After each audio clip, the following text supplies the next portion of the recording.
ليس البر أن تولوا وجوهكم قبل المشرق والمغرب ولكن البر من آمن بالله واليوم الآخر والملائكة والكتاب والنبيين وآتى المال على حبه ذوي القربى واليتامى والمساكين وابن السبيل والسائلين وفي الرقاب وأقام الصلاة وآتى الزكاة والموفون بعهدهم إذا عاهدوا والصابرين في البأساء والضراء وحين البأس أولئك الذين صدقوا وأولئك هم المتقون۔ نیکی صرف یہی نہیں کہ تم اپنے منہ مشرق اور مغرب کی طرف پھیر لو، بلکہ اصل نیکی تو یہ ہے کہ کوئی شخص اللہ پر اور قیامت کے دن پر اور فرشتوں پر اور اللہ کی کتاب پر اور پیغمبروں پر ایمان لائے اور اللہ کی محبت میں اپنا مال قرابت داروں پر اور یتیموں پر اور محتاجوں پر اور مسافروں پر اور مانگنے والوں پر اور غلاموں کی گردنوں کو آزاد کرانے میں خرچ کرے اور نماز قائم کرے اور زکوٰۃ دے، اور جب کوئی وعدہ کرے تو اپنا وعدہ پورا کرنے والے ہوں، اور سختی تنگدستی میں اور مصیبت بیماری میں اور جنگ کی شدت جہاد کے وقت صبر کرنے والے ہوں، یہی لوگ سچے ہیں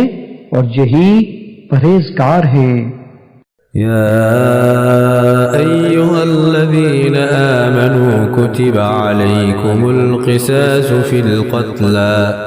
الحر بالحر والعبد بالعبد والأنثى بالأنثى فمن عفي له من أخيه شيء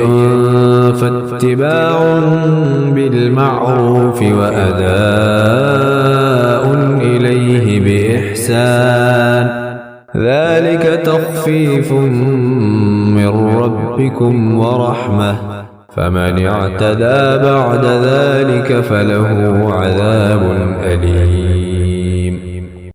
اے ایمان والو، تم پر ان کے خون کا بدلہ قصاص فرض کیا گیا ہے جو ناحق قتل کیے جائیں، آزاد کے بدلے آزاد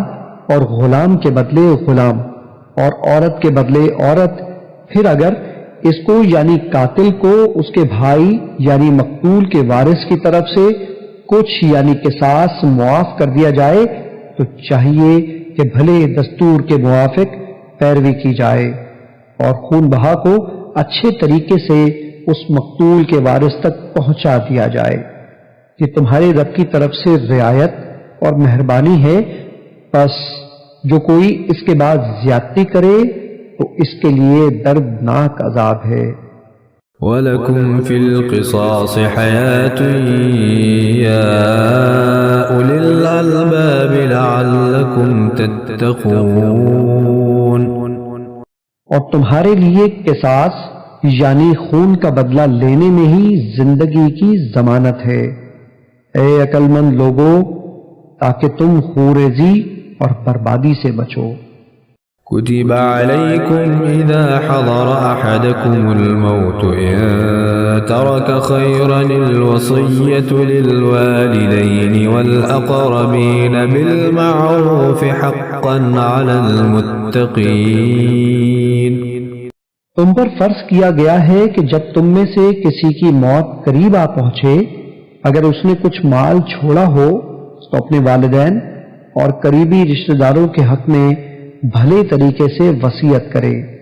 یہ پرہیزگاروں پر لازم ہے۔ فمن بدله بعدما سمعه فإنما إثمه على الذين يبدلونه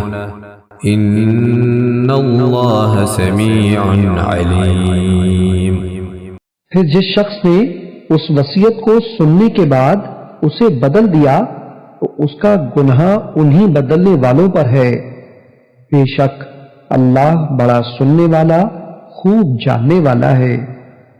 فمن خاف من موص جنفا أو إثما فأصلح بينهم فلا إثم عليه إن الله غفور رحيم۔ بس اگر کسی شخص کو وصیت کرنے والے سے کسی کی طرفداری یا کسی کے حق میں زیادتی کا اندیشہ ہو، پھر وہ ان کے درمیان صلح کرا دے تو اس پر کوئی گناہ نہیں، بے شک اللہ نہایت بخشنے والا مہربان ہے۔